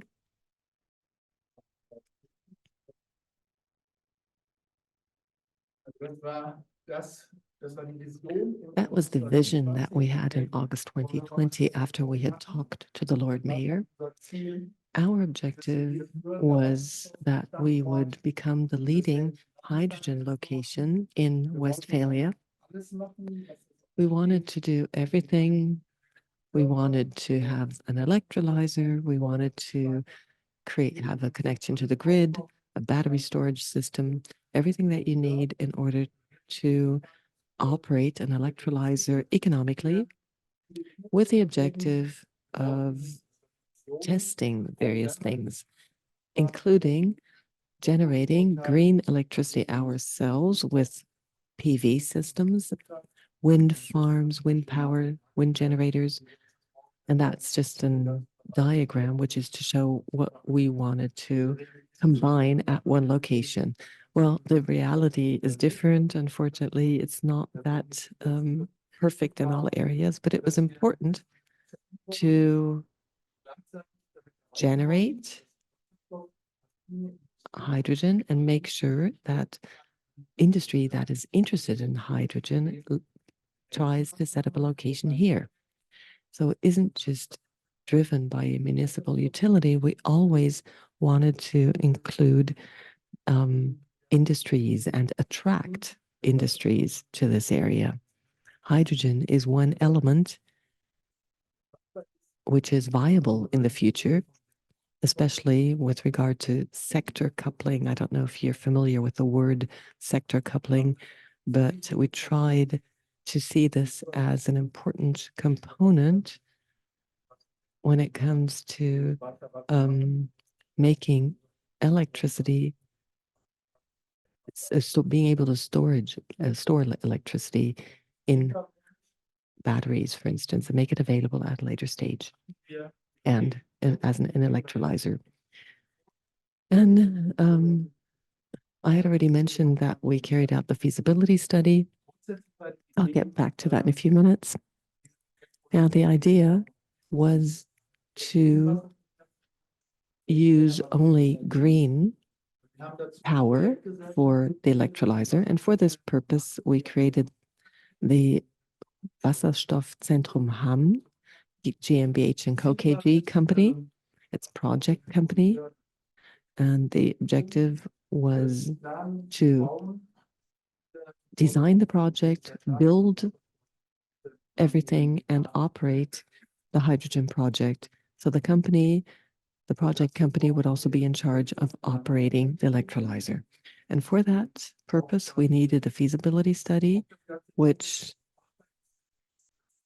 told us whether it's technically feasible, whether we have all the components that we need, how do we take care of logistics and distribute hydrogen, how do we get the hydrogen to the consumer? Because in Germany, we don't have the pipelines we need yet. So we would have to distribute it in other ways. And in this case, it would be on trucks. And of course, it should also be economically viable. The price at the end of the day should also give an incentive for people to buy hydrogen. Now, for this purpose, we had an anchor consumer, and that's the transport company of the municipal utility of Hamm. We got the decision from the city council and also decided that we would purchase 30 hydrogen-based buses to show that it works, that we can sell the hydrogen that we're going to produce. These 30 hydrogen buses have been ordered and are going to be delivered next year. I hope this is going to work.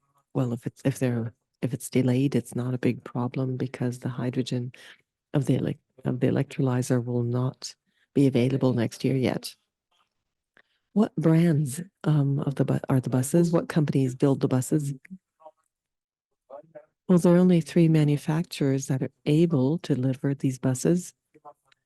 Van Hoel is one company, but they don't produce them anymore. They withdrew from the market. Solaris, Itargo from Portugal, and Fright from the UK. We had to organize a bid internationally, and the company from Portugal, Itargo, won. So we're going to get 10 standard buses and 20 hydrogen buses. Now, normal bus costs about 250,000 euros, and the hydrogen buses are 3 times more expensive almost. We applied for subsidies, and fortunately we received them, and the whole thing was subsidized with 11 million from the German government. And this gave us the possibility to implement the plans and to place the order. So 18 million was the total amount? No, the other millions are going to follow.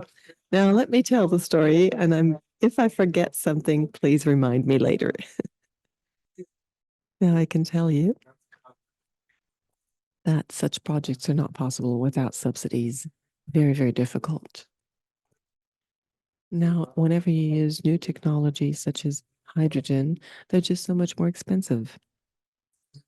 And it doesn't work. It only works with subsidies, because in the area of public transport, for instance, I don't know one public transport company that meets all the costs, that covers all the costs. We have a deficit, a loss of about 12 to 13 million for our transport company, which is compensated for by the other, offset by the other profit that we have. All public transport companies are loss-making. Now, regardless of the operating model. Now, let me continue with the feasibility study. Now, the feasibility study was produced, and the results were available in early 2021 and 2022. So it took time until we finally got the approval. It took time to carry out, to prepare the feasibility study. And the result was that there were only very few consumers, off-takers for hydrogen. However, you have to bear in mind that this survey concerning the use of hydrogen was carried out before the war of Russia against Ukraine. At the time, energy prices were very low in Germany. Gas prices were very low. And it was clear that hydrogen would not be as cheap as hydrogen, as gas. We asked the energy intensive companies, we still have some steel mills that have a high need for energy, and other consumers. Everybody was willing to use hydrogen. They were willing to do that better sooner than later, but not at the conditions that we were able to offer. So that was a market that didn't really exist for us. Then we found additional potential with the gas producers, companies that produce technical gases. We have several gas producers, regional companies, but also large companies like Air Liquide, an international company. So we talked to all major producers, and they were very interested in green hydrogen. I'll get back to that in a few minutes. We also saw a business model in heavy transport. That's where electrical trucks are reaching their limits because the batteries are simply too heavy for long distances.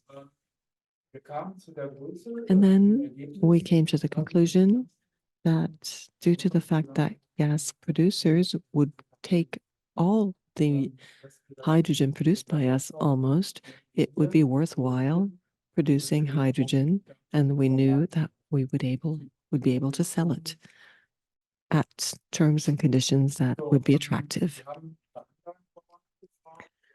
We asked plant manufacturers, asked them which components are available, what are the dimensions. And then we realized that everything is feasible. And the same applies to the distribution of hydrogen. We talked to hauling companies, shipping companies that are able to transport hydrogen within a certain radius. We also looked at the legal and licensing issues. We realized that it wouldn't be a problem. We conducted a site analysis and came to the conclusion that we would have one adequate location. And the main reason for using hydrogen in production is electricity prices. That's the main factor. Electricity prices have become very volatile, and we'll have to talk to the potential consumers, the gas manufacturers, and we decided on a price escalation clause in our contracts, depending on the electricity price. Now, this is the location that we finally decided on. The electrolyzer would be built on this field. And this piece of land is going to be purchased by the municipal utility hum. This is a gas-fired power plant, the one that I just mentioned. And what we're planning to do, well, we just founded a company that is planning to build a third gas unit, which is hydrogen ready. We need more gas-fired power plants when the wind is not blowing, when the sun is not shining. And we need power plants that are very flexible, that can be started quickly. And if you want to be flexible, well, hydrogen is also very useful. We founded a project company, and other municipal utilities will join us because we can't do it alone. And these power plants are now being auctioned in Germany. You can't just simply build them. And we're going to participate in these auctions or tendering procedures. And we have good chances because we already have 2 power plants that are owned by us here. And they can also be converted to hydrogen at some stage. And the hydrogen pipelines hydrogen pipeline will end there, and we will be able to directly deliver hydrogen there. Is that going to be the Rhine-Ruhr link? OGE is going to operate it. That's the Rhine-Ruhr link. That's one side. And from the other side, from the Münster region, from the north, there's another large gas grid operator who's going to build another pipeline that is going to end in the east of Westphalia. That's Thyssengas. And so we will be able to get gas from both sides. Now we're going to have a lot of opportunities and chances. Here's a large power plant location, which used to be the most modern coal-fired power plant in Germany. You can see 2 units. One of them never started operating for technical reasons. Well, I don't know if you know that story, but I'm not going to really dwell on that. And the other one operated only for 1 year. And then there was a program according to which subsidies were paid when it was closed down. And it was one of the most efficient coal-fired power plant, which was closed down. Other power plants that are not that efficient were still in operation, those that use lignite, for instance. So from a climate perspective, it was not a good decision. But in this case, the subsidies were good and financial interests prevailed. So we have a very good connection to the grid here. We have transformer substations. This is a transformer substation of the gas-fired power plant, which is just right next to it. We can use it for electrolyzers. And for the gas-fired power plant, we already have a water treatment system where, because an electrolyzer cannot be operated without water treatment facilities, a lot of water is required. But no, that's not the case. We only need 10 kilograms for 1 kilogram of hydrogen. And if the targets of the German government are to be achieved by 2030, 10 gigawatt hours of hydrogen are to be produced. If you were able to stop the Rhine physically, it would only stand for 5 minutes. The water could be extracted and then it could continue to flow. So the water amounts are not that large. We're not going to be in need of more water in Germany. And for this electrolyzer, we want to have an electrolyzer of 300 MW of one stage. And so we have a canal very close and then a river close. So the water, where we could get the water from. So water is not going to be the issue. Now, the big advantage is that we can use the entire infrastructure. The property is fenced in. We have a control station, which could always be able to work for us if the gas-fired power plant is not operating. It only operates for 1,500 hours annually, and the hydrogen electrolyzer is going to operate when enough green energy is available in the market.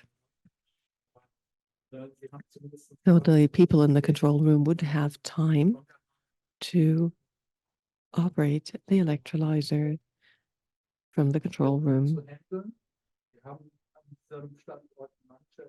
At this location, we have and also a team that can carry out repair work. And so we have the ideal conditions. 35 employees will also be able to carry out the operational tasks at this location, so we don't need any additional staff. The licensing procedure,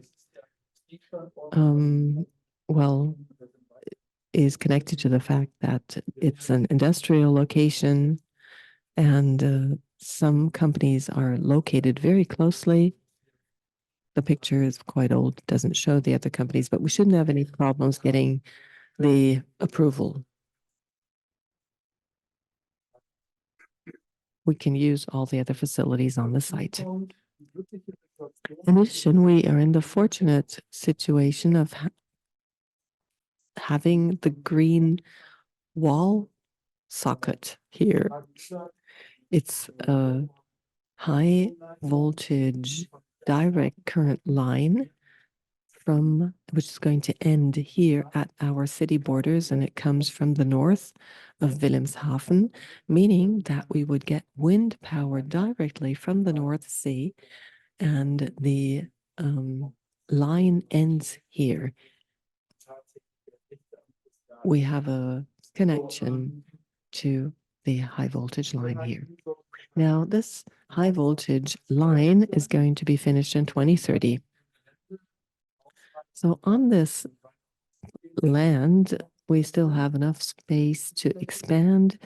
This is owned by us. This is an it's owned by a company called Celanese, and they are withdrawing from Germany. You can see that we have a forest there, but it's a forest that can be cut. In Germany, we have some laws that are so complicated, also especially concerning nature conservation. But for some reason, these trees do not constitute a whole forest, and the decision was that it can be cut. The trees can be cut. So we have the possibility to build more electrolyzers in this area, meaning even and the gas-fired power plant also needs an additional substation. So we have enough space to extend our operations.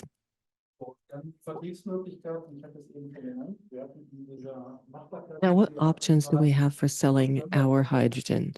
In the feasibility study, we asked ourselves what can be sold, where we could use hydrogen for the industry here, the local industry. We also have a natural gas grid, which is going to be reduced in size. And we have a ring connection around Hamm, ring line around Hamm. And one line could be used for hydrogen. So from the Untrop location in the east, we could lay a line for hydrogen to the city. And this hydrogen would then be distributed to the industry in the port, and that's where the major consumers are based. They have a very high demand they need electricity, they need gas and hydrogen, but for that purpose, we need more hydrogen than the hydrogen that we can produce with the 20 megawatt electrolyzer. So we're thinking about expanding our activities.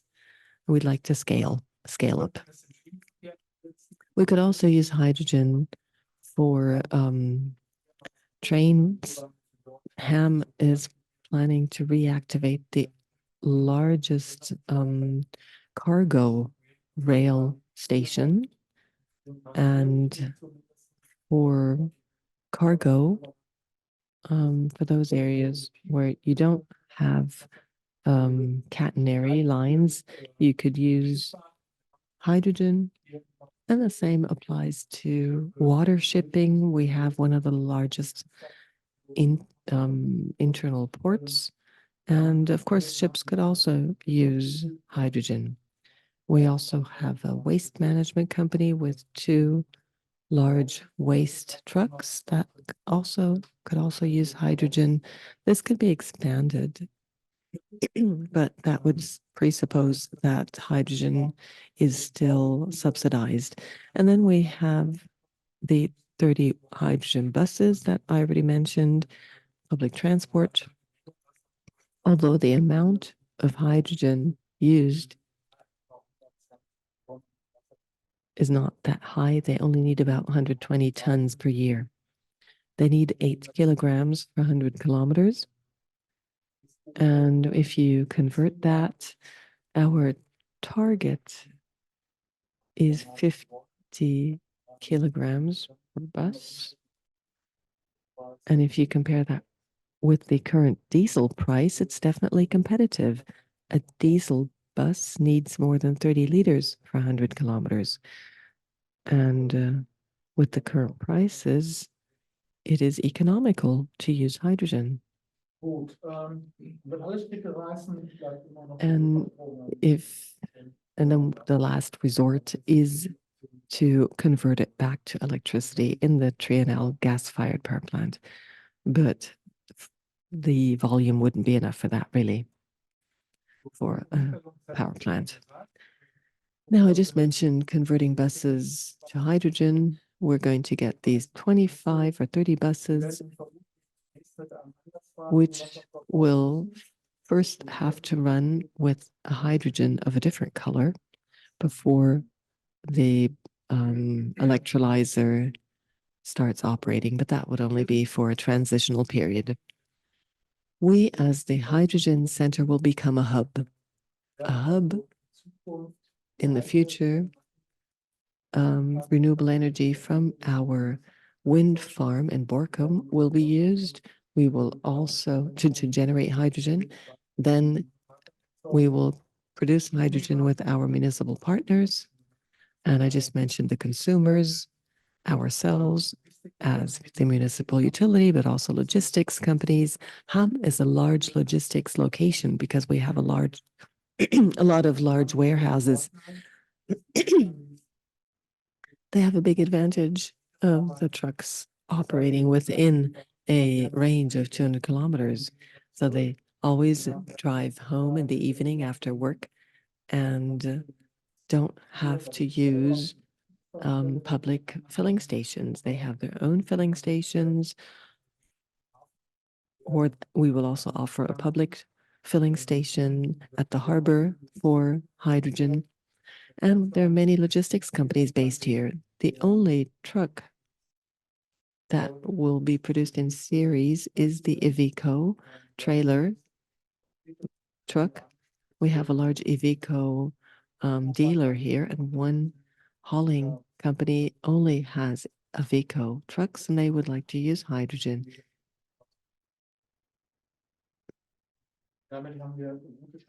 And we are in a very good position to also sell hydrogen to other shipping companies and not only use it in our buses. Possible products are green hydrogen. Oxygen is difficult to sell. We will probably have to simply emit it. And then we also can use waste heat. Waste heat can be used for our district heating system. Currently, we assume that the electrolyzer or the electrolyzers that we're going to build will have about 4,000 operating hours per year. And assuming that we have sufficient renewable energies in the market and that it's also affordable, and we will only operate when the green energy is available at a good price. And the waste heat from our electrolyzer and of the gas-fired power plant could be but we also have a waste to energy plant, which offers enough energy to deliver 10% of Ham's household with heat. We also have a stake in the waste incineration plant, and the plan is to heat one part of the city, one district, with the waste heat from the electrolyzers and from the gas-fired power plant. So they would be connected to the district heating system. Now, where are we currently on this timeline? So the ideas were generated in early 2020. Then we talked to the investors in 2022. After that, the decision was taken in 2021 to continue. We did this project together with Trianel. Trianel is an association of 50 municipal utilities developing large projects. So the hydrogen company was established by Trianel and the Stadtwerke Hamm municipal utility. And at the end of 2022, the decision was taken to develop the project. Currently, the approval planning has been completed. In Germany, they said that the Air Pollution Act would be changed, and we could have gotten the approval without involving the public, but it hasn't been changed, unfortunately. Now the applications will be submitted this week. We went through all the individual steps with the licensing authorities. We talked about the components that we want to build, and we assume that we will get the building permit at the end of this year in Q4. At the same time, we are developing plans for execution, and we'll also start awarding the contracts this year. We will have a European tendering procedure for the building of the electrolyzer, and we're going to organize the tender this year. And the company that offers the lowest price will be selected on the condition that we have the approval at the time. And at the end of 24, we're going to take the decision to build. And by that, all the contracts will be completed. That was one of the preconditions in our joint venture agreement. All contracts means the results of all the agreements with the construction companies, and also contracts with the consumers, the potential off-takers, so that the hydrogen that we produce could also be sold. Many gas manufacturers are interested already, and as of today, we could even build 40 MW. All the volume produced would be sold. People are very interested in hydrogen,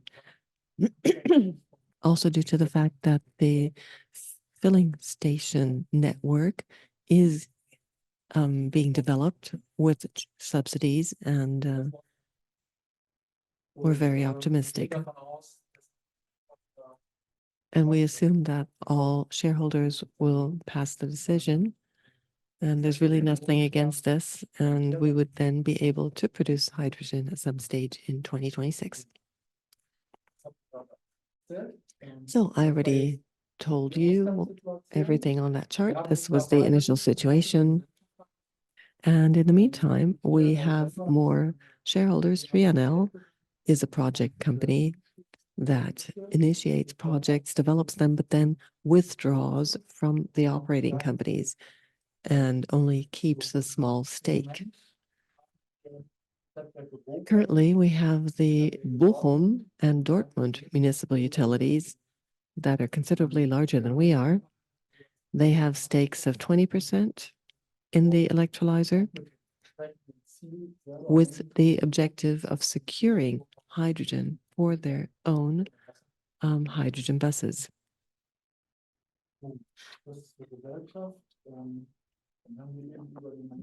And then we just talked about the millions that were required, but for this year, we got approval from the state saying that they would provide subsidies of 17 million for the electrolyzer. That's 40% of the construction costs. And that makes implementation easier, and especially easier for pricing. And our ideas apparently were not that bad.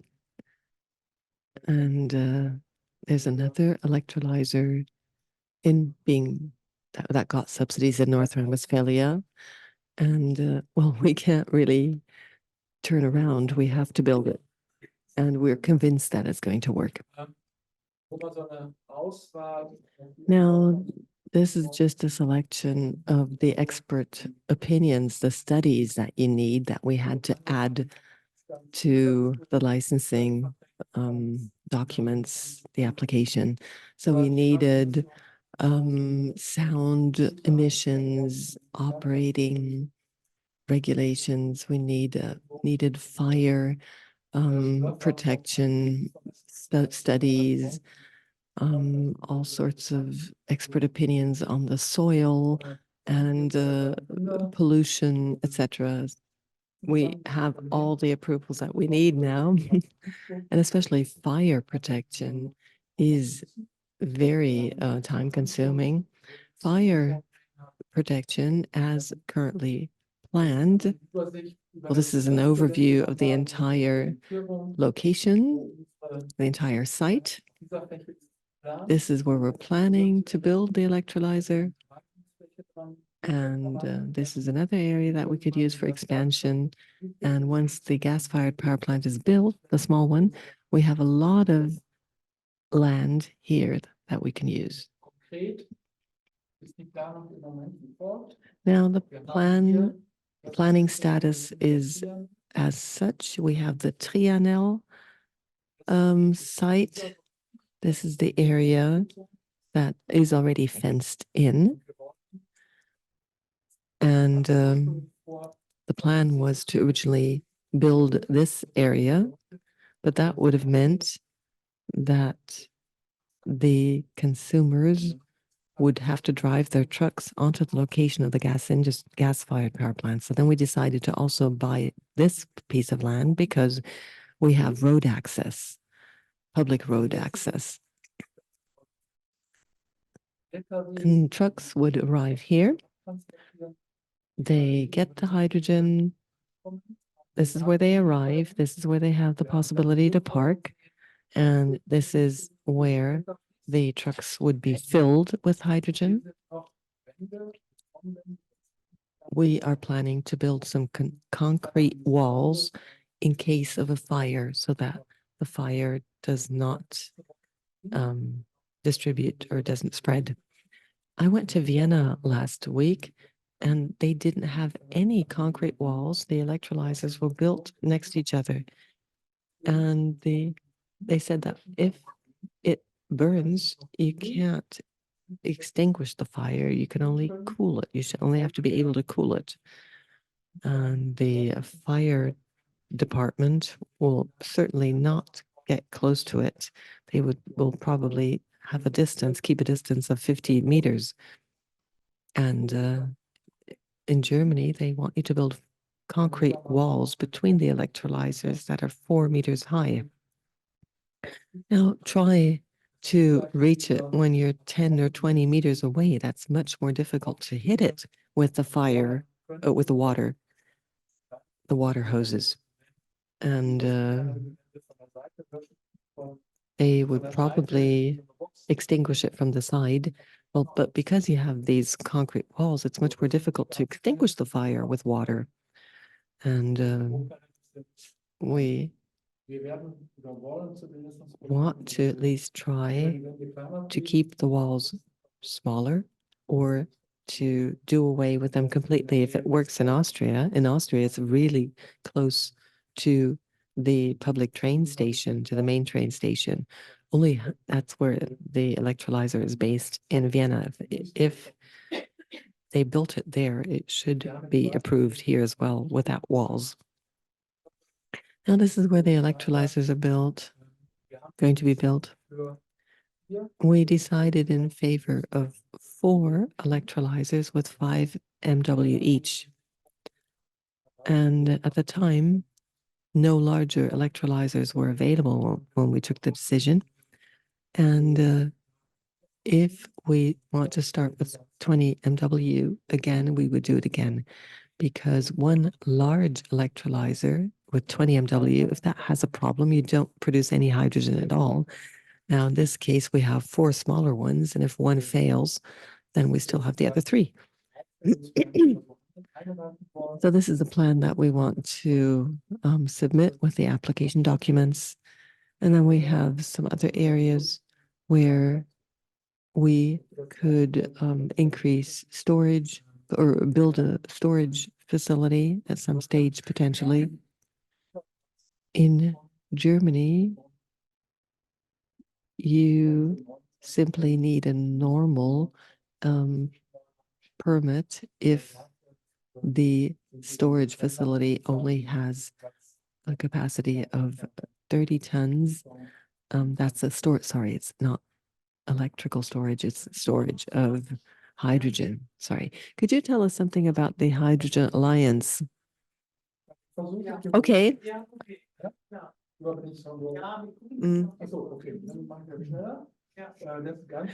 So we just saw that.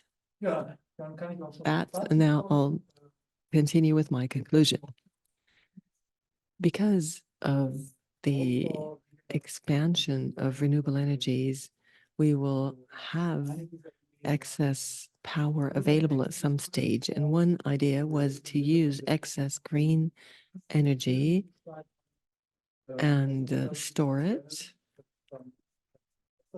And if you want to be viable cost-wise, you need hydrogen. Hydrogen can also be stored in current gas storage facilities and caverns, but we're talking about periods at least 10 years from now and further in the future. And we don't currently, we don't need any major storage facilities, meaning that the material that we produce, the hydrogen that we produce, will be sold, delivered. We don't need any storage really. And hydrogen is indispensable in the future. The main consumers will be logistics companies. It will take time until it can be used in industry. I think another 10 years will probably follow. Pipelines will have to be built. The amounts required are very large. And if you've ever dealt with licensing permits in Germany, 10 years is nothing. And it's basically in the near term, as far 10 years from now, if you're talking about permits. Now, if you look at what the German government is planning, 10 gigawatts by 2030, that's very ambitious. A lot of electrolyzers that are going to start operation in Germany don't really exist. Only very few are going to be operated or started. And if we want to achieve this figure of 10 gigawatts by 2030, we would have to implement 7 projects each year in the size of our project. Our electrolyzer in Hamm is one of the largest in Germany. It's not the largest. The one in Leverkusen, BASF, Bayer in Leverkusen are ahead of us. They are going to operate a 55 MW electrolyzer this year. RWE is also planning a 100 megawatt electrolyzer, but that's only on paper. They are going to build 17 in concrete terms. That may be expanded, but that's all. Those are the only larger electrolyzers that are going to be built in the near future. Now, for the city of Hamm, it's a unique opportunity. We've always been an energy location. We've had the coal-fired power plants around us. We will still be an energy location. And with this electrolyzer, we will also be able to attract more industry. I'd like to complete my presentation on my project and just a few words on the Hydrogen Alliance. It was also created in Hamm. It was founded here in Hamm, but it has a different objective. We, as the municipal utility of Hamm, have the idea of generating hydrogen, selling it, but the Hydrogen Alliance tries to create a network, brings players together who are interested in hydrogen, be it manufacturers of components such as compressors, storage facilities, trucks, hauling companies, gas pipeline builders, but also industrial companies that need hydrogen as an input material, as a commodity. At the same time, they want to create connections to universities, users, engineering offices, just simply creating networks, bringing people together. That's the objective of the Hydrogen Alliance, Wasserstoff Allianz. I don't have enough time for that. I could tell you more about that. I was asked to come to an end.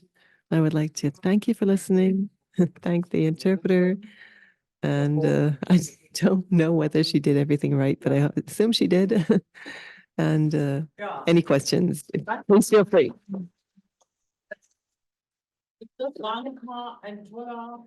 Well, that was a wonderful deep dive into the core of the Hydrogen Center, including production and the ecosystem that is going to be developed. The Hydrogen Alliance is the marketing branch. They do organize a lot of conferences, and they really do a lot of good things. But let me get back to the core, to the practical part, because that's probably something you're interested, because we have a lot of cities represented here who are planning to order hydrogen buses.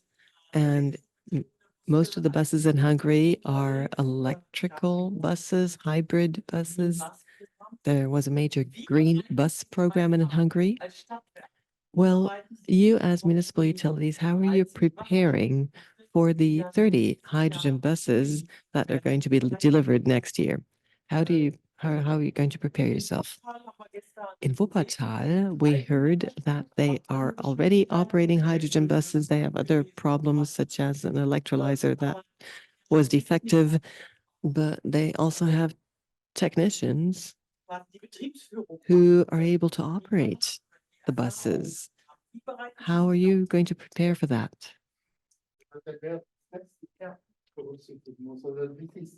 Well, they have to be able, first, the most important thing is that they can get the hydrogen and fill it into the buses. We were going to have a filling station, and you also need redundance. If you don't have a redundant filling station, all the filling stations are quite new, and we sometimes have heard from other cities that they sometimes need maintenance and repair work. So at the port, we're going to have a public filling stations, and half of the fleet will be able to get hydrogen from the public filling station. And in addition, the other half of the fleet will get the hydrogen at our filling station. So that's a very important precondition. Now, we are fortunate enough that only less than 10 kilometers from our bus depot, we have the local dealer of Caetano. So during the warranty period, any repair work could be done by the dealer and garage. And at the same time, we would train our staff so they can do simple repair work. And that means that we will have to remodel our repair workshop to a certain extent. This remodeling work will be done next year before the first buses arrive. And then training. So driving the buses, well, is not the problem. Whether the bus is diesel or electrical or hydrogen there's really no difference, but it's not as loud as a diesel bus. It's the lower noise, but of course you always have diesel fans who are probably always against hydrogen, but we think it's better.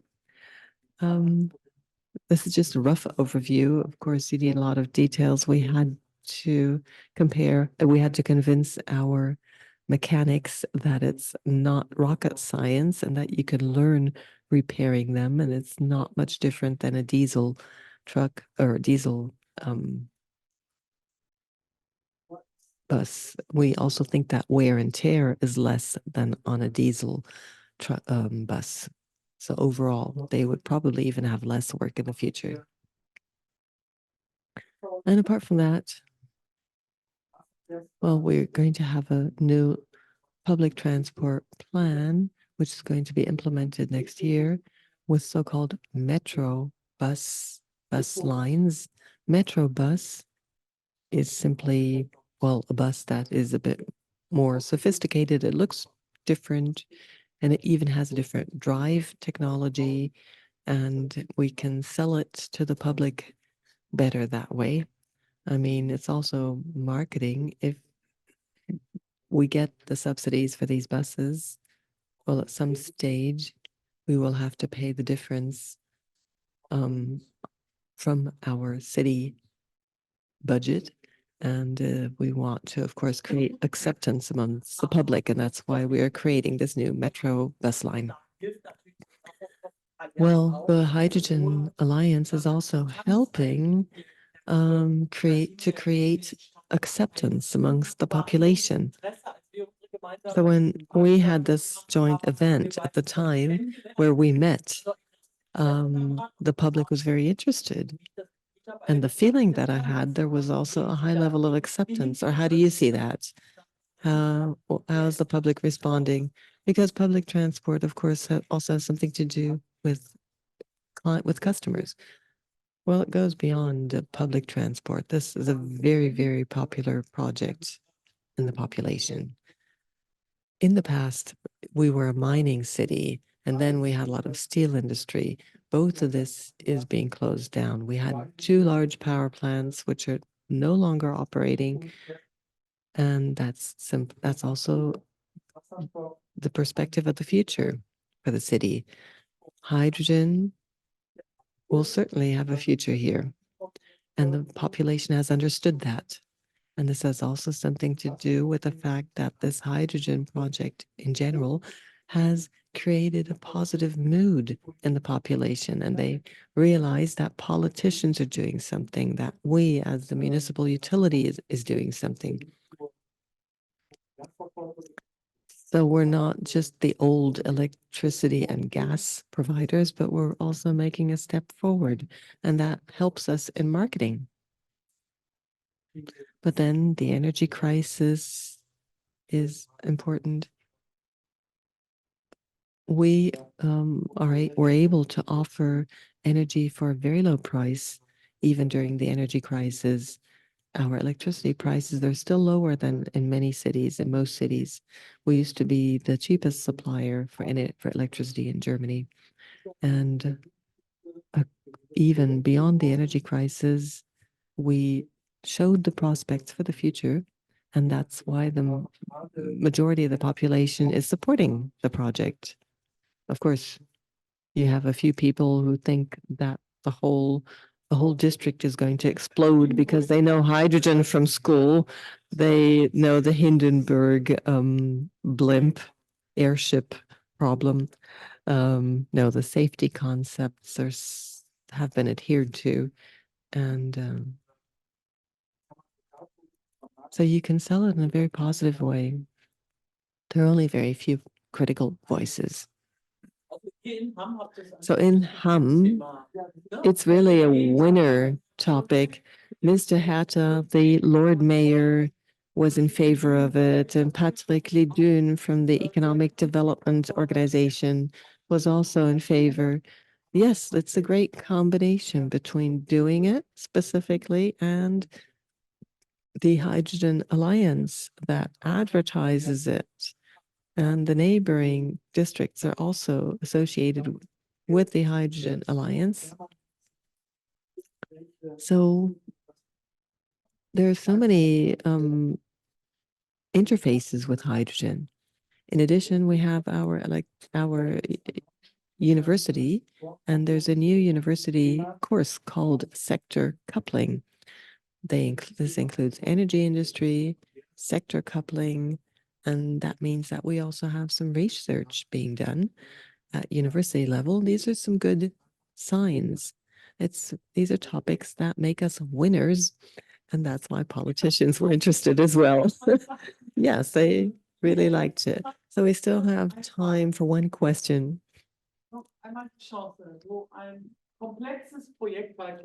It's a very complex project. There's one question.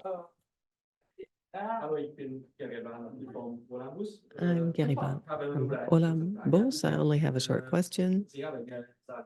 You said that you need 10 kilograms of, or 10 liters of water for 1 kilogram of hydrogen in production.